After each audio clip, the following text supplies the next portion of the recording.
In a relationship, when is honesty not the best policy? How do you balance what you want versus what you need? And is there something you need to say to your spouse but can't find the right way to say it? If so, then you're in the right place. This is the Lunch with Sandy podcast. With nearly 20 years of marriage under their belts, Terrence and Sandy Jackson discuss a range of topics, provide valuable insights on relationships, and talk about the conversations married couples need to have. So what does lunch have to do with all of this? Well, it's a metaphor for how these conversations originally started. Speaking of conversations, let's get one going. Here's your hosts, Terrence and Sandy. Welcome to another episode of the Lunch with Sandy podcast, where we discuss a range of topics and have the conversations that couples need to have. I'm Terrence. And I'm Sandy. And today, Sandy, we're going to be having a conversation about expectations. But before we get to the special of the day, as we always do, we have to get that house cleaning piece out of the way where we ask Sandy, how are you doing today? I'm good. I did 3 pull-ups today. 3 pull-ups. That is a world record. Now, I know you'd be proud of me. Now, the question is, were they 3 complete pull-ups? Yes, they were. You didn't cheat? Nope, I did not cheat. Well, if Sandy actually did 3 complete pull-ups today. This morning, yeah. This morning. So, you know, we start every episode off by asking you, how you're doing. But then we also shine the light on a particular individual as our spotlight of the week. And due to the fact that you completed 3 pull-ups, I am making you the spotlight of the week. I am shining the light on you and your 3 pull-ups. Thank you. I appreciate it. You set the bar high. So now you got to do 4. Well, I know. Well, the whole goal is, next year's Rugged Maniac. I'm making it across those monkey bars, whatever they're called. Listen. Well, because it's not just like a monkey bar; it's like a sideways bar, and but anyhow. I love the fact that whatever the name of this thing is, that particular obstacle. That particular obstacle has got you motivated where you're up to 3 pull-ups. Yeah. When your record is 2, 1.5. Yeah. Now it's 3. I mean, you got a new record now. I know, I do have a new PR. But so, needless to say, I did make it through that obstacle. It was a struggle. I had to keep stopping and collecting my breath to move on to like the next pole. But so the next year I want to just like go next year it. the pull-ups are going to make you get through that whole thing, because we were talking like about yeah. Okay. So I got through it. Now I'm trying to get through it faster. My expectation is going to be by the end of the month you're able to do 4 pull-ups. What's today's date? Today's like the 11th or the 12th. You got plenty of time. We'll see. Now, speaking of expectations, as I said, today's episode, we're going to talk about expectations. We're going to be talking about it in the sense of expectations when it comes to children. Those children, whether they be a blessing.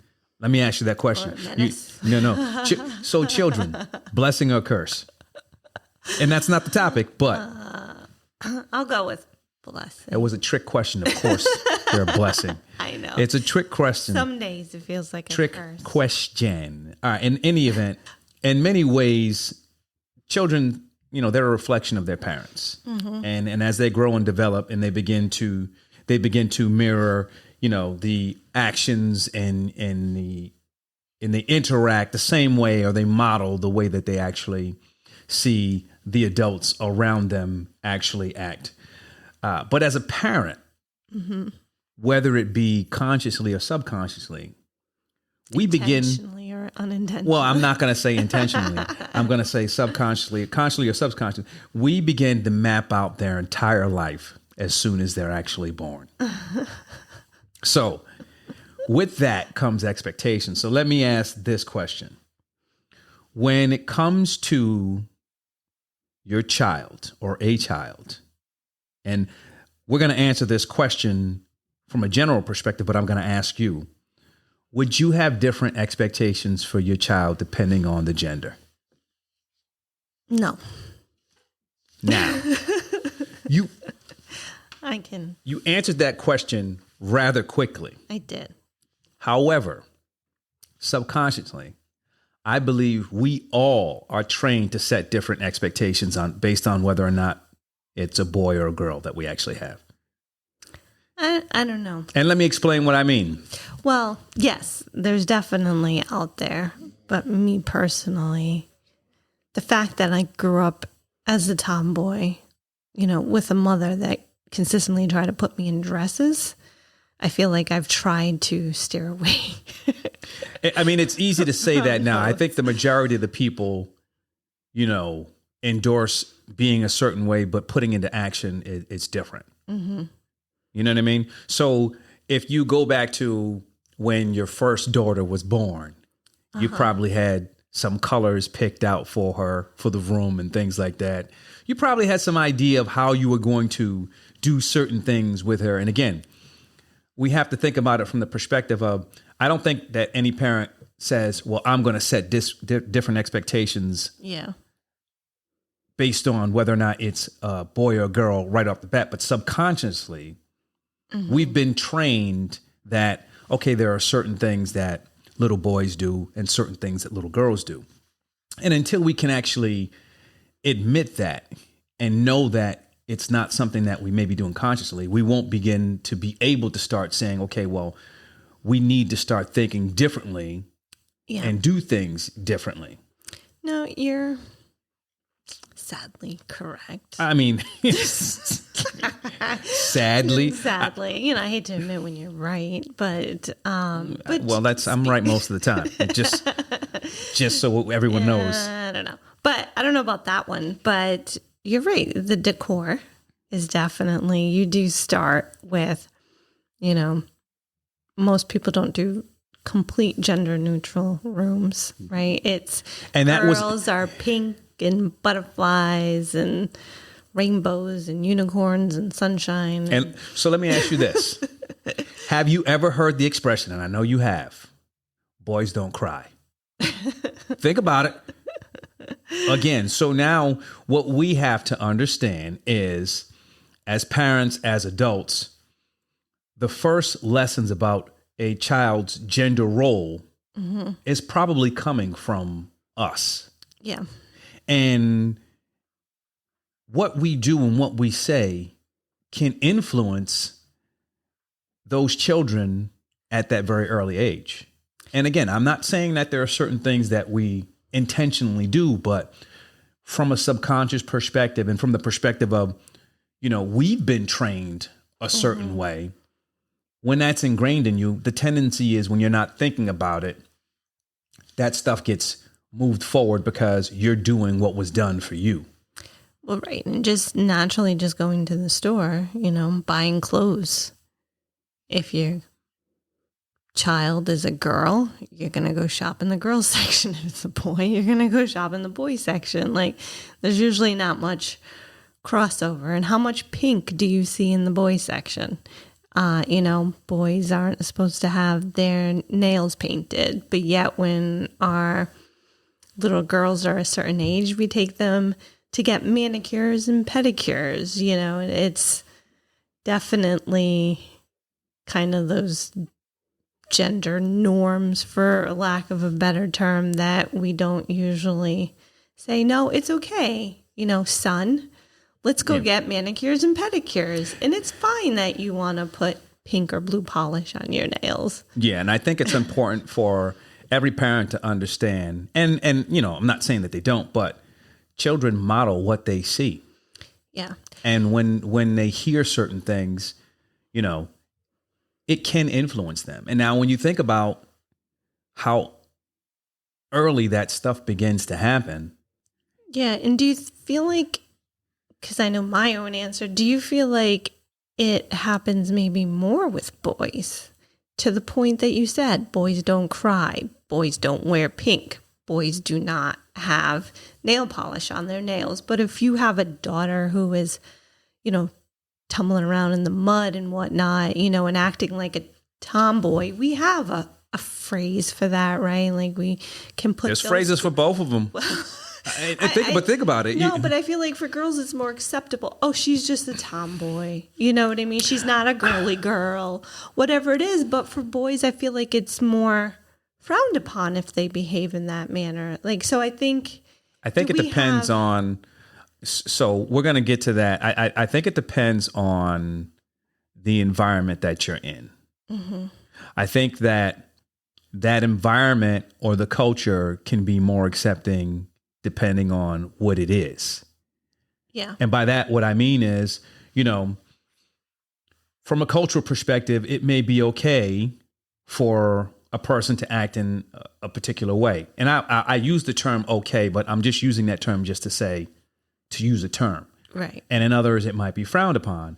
I think that what we're talking about is, well, not what we're talking about. I think the real question that we need to ask and answer is, what impact do those expectations that are subconsciously or consciously, cast upon these children, what impact does that have on how parents interact with them? Because now that's what I think where those questions get answered, right? So if it's a situation where the expectation is, a boy has to be a boy, you know what I mean? He can't cry, or he shouldn't be playing with dolls or those things. As a parent, if you have that belief system, when you interact with that child, there could be a change in the way that you interact with them mm-hmm. based on what you see them actually doing.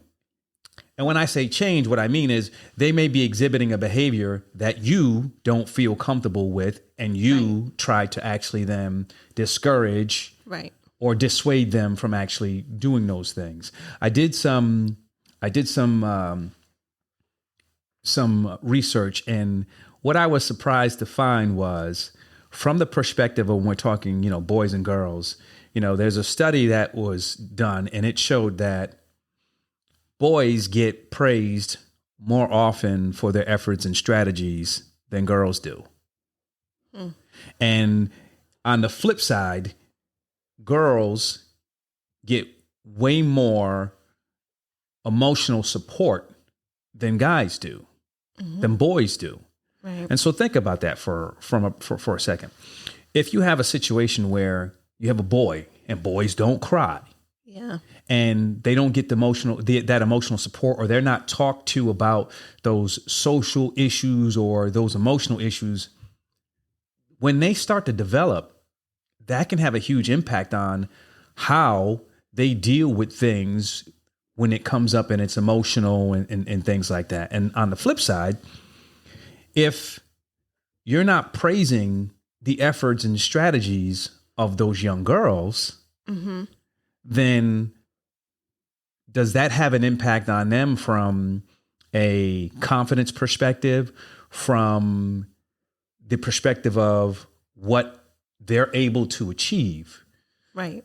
So those expectations can dictate how a parent interacts with their child, and that can have a profound impact on the development of that child. Oh, definitely. From the boy's perspective, I feel like you're stunting their emotional intelligence, mm-hmm. right? Like you're not potentially showing them and educating them on coping mechanisms, like how do you deal with your emotions if you just can't cry, and they just got to stay bottled boys up. Don't cry, right?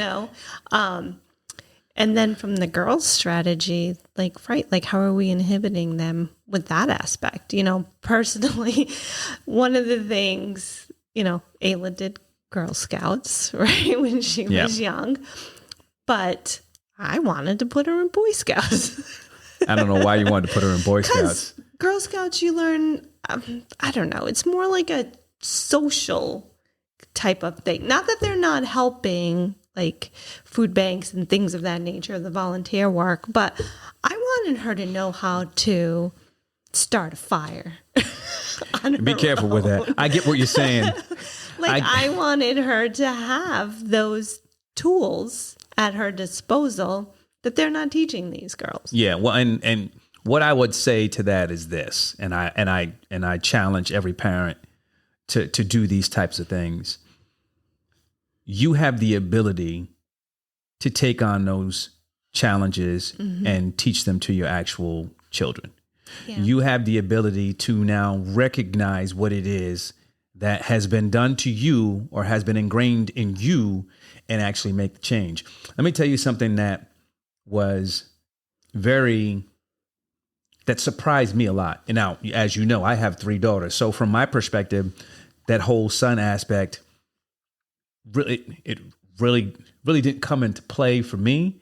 But I feel that I've always been progressive from the perspective of dealing with young women because I have 3 of them. Mm-hmm. The same study that talked about how boys get often praised more, it also pointed out that in many, many instances, from the financial perspective, parents save more for a boy's education financially than they do for a girl's. Those darn parents. Now, when you think about, we start talking about gender equality, and I know I'm jumping forward a bit. If at an early age, the groundwork or the foundation is not set for young girls to be on the same page as young boys, what are we doing?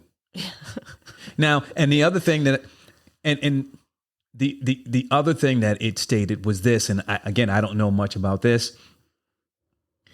It stated that fathers spend far more time with their sons than their daughters.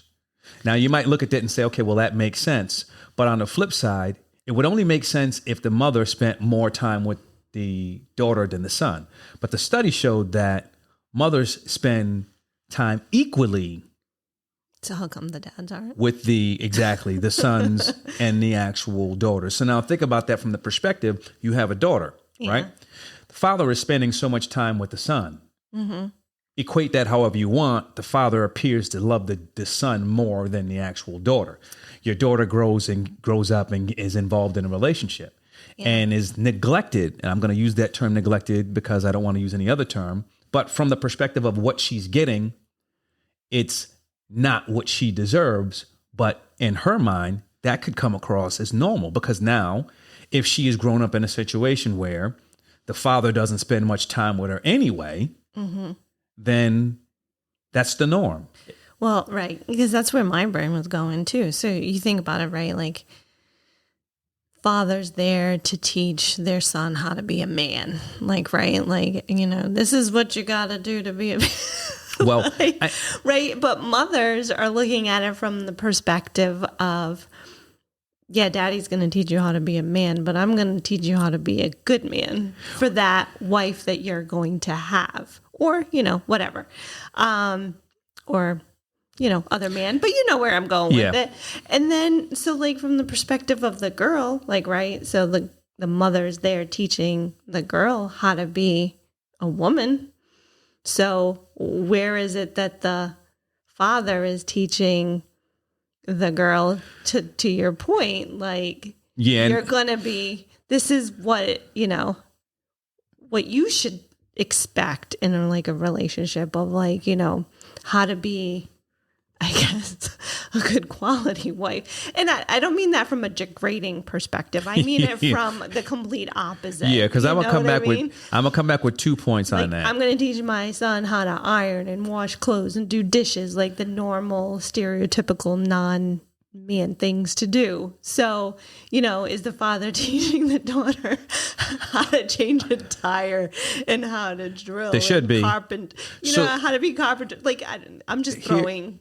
Here's what things out there.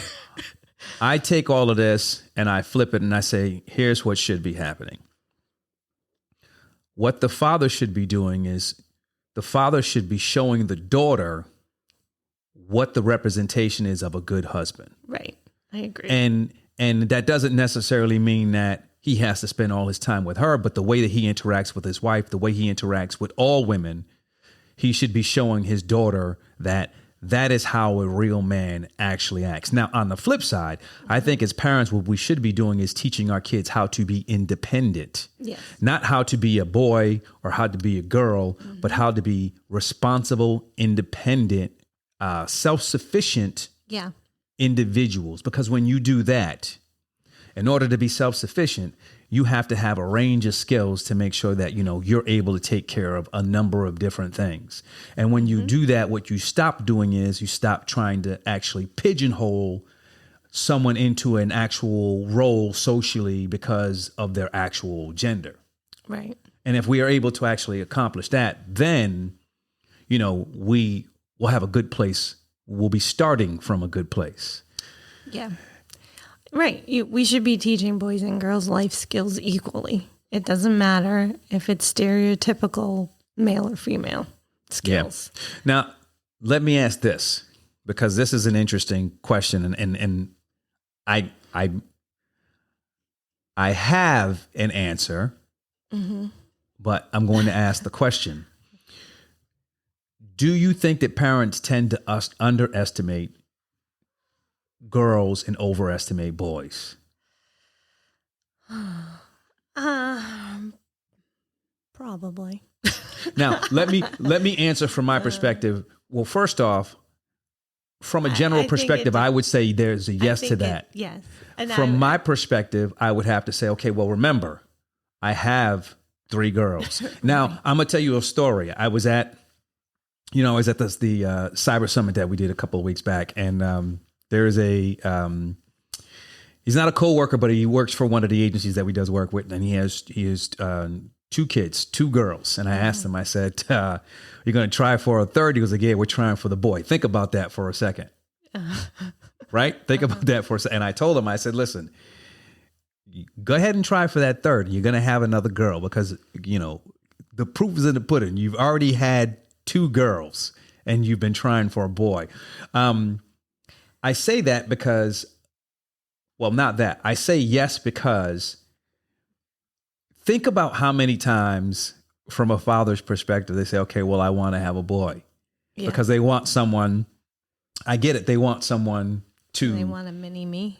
They want a reflection of themselves. But I think particularly at a younger age, I do think we overestimate boys and underestimate girls. And I'll give you one area and then I'll let you speak. But strength, right? When you think about strength and you think about kids, you say, well, boys are stronger than girls. Yeah. But that's only, and that's not in all cases. But in those cases, well, no, they haven't. No, they haven't met Ayla because that girl is strong. But in those cases, right, in the majority of those cases, strength is being measured from a physical perspective. And strength is not just physical. Yeah. So I think in those cases, in a lot of those cases, there's an overestimation when you talk about what it is that boys can do and what girls can't do. Yep. So, well, and honestly, what's the stereotype out there with math? Math is a boy subject. Yeah. You know what I mean? Boys can do better at math than girls, which I do laugh at the memes, boy math versus girl math. It's quite funny. But at the same time, is it accurate? No. I loved algebra. I loved math growing up. Ayla is strong in math. She's extremely strong in math. She doesn't like it, but she's extremely strong in math. I know, right? She kills it.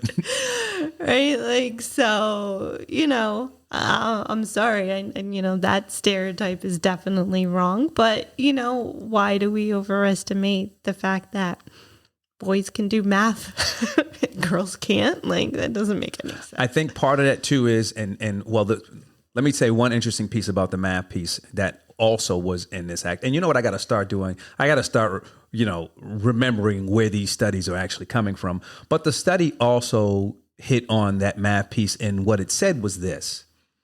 And I'm going to tell you, this was they particularly were going at the mothers with this. When the boy is good in math, it's an innate ability and it's natural. But when a girl is good at math, it's the work that she has to put in to actually get there. It's the hard work. So right off the bat, they're saying, okay, well, from jump, Boys are better than better than girls at math. Girls can get there, but they got to work harder. Work harder for it. The only math that we have to work harder at is equal pay, but that's besides the point. Well, yeah. That's not for today's topic. Yeah, and I mean, think about it. So I think the tendency is, and I don't have boys, but I've always said, I think if I had a boy, it'd be a challenge because raising a young me would be tough. But if you think about it, I think that, and I'm going to be honest, I think if I had a boy, I think I might have given him more leeway in certain areas than I did with the girls, like probably staying out a little late or whatever. And that's not fair. It's not fair. I didn't have a boy, so you know what I mean? It was a little different. But again, I think that from a subconscious perspective, we need to know these things and think about these things, because then once we know it, we can then say, okay, well, I need to do better. I need to be different. Yeah. Well, and I think that's also from the perception that boys can handle themselves and girls can't. You know what I mean? Another reason, like, why I kept trying to convince Ayla to do, like, karate or taekwondo or something. Well, listen, I'm going to tell you something. I wanted her I'm going to to tell you be in something. everything. Ayla right now might not be in no Stereotypical self-defense class, but that kid, she hits me all the time. I don't know how much she actually has to worry about. I also think that, and not to drag this on too long, but I also think that parents have higher expectations for boys. Right. In most cases. And again, I want to say this. When I say in most cases, or when I say parents, I'm not talking about everyone out there. Right. I'm talking about from the not mass population, but from the greater perspective Of statistical averages. Yeah. We'll go with. I think that parents have higher expectations. Right. And does that just go with the old fashioned, like, as the man of the house, you're the one that's going to be the breadwinner. And so hence you need the education and you need to do this and you need to do that. Before stay-at-home dads became a real thing, it was not really seen back in the day. Yeah. And I tell you what, now, even today, if I were to say to someone, I'm a stay-at-home dad, I would still get looks. But if I said I was a stay-at-home mom, I wouldn't. I think get that a different set of looks. Well, no, I don't. I mean, you personally. Yeah. Listen, I rock whatever I got on. Anyway, I think that when you look back and you start saying, okay, well, what am I mapping out for my child? Going back 20, 30 years, I think every parent would not have a problem with saying, okay, well, I want my daughter to be a housewife or a homemaker. Mm-hmm. And my son needs to be a doctor or a lawyer. Yeah. Now, I will say this. Before I had kids, I think my thought process would have been along the same line until I had girls. And I'll tell you this because, again, growing up, men had to be the breadwinner. Men had to be the ones who did all the manly stuff. But then you actually look at how certain men treat women. And when I had girls, I don't want you to be dependent on nobody.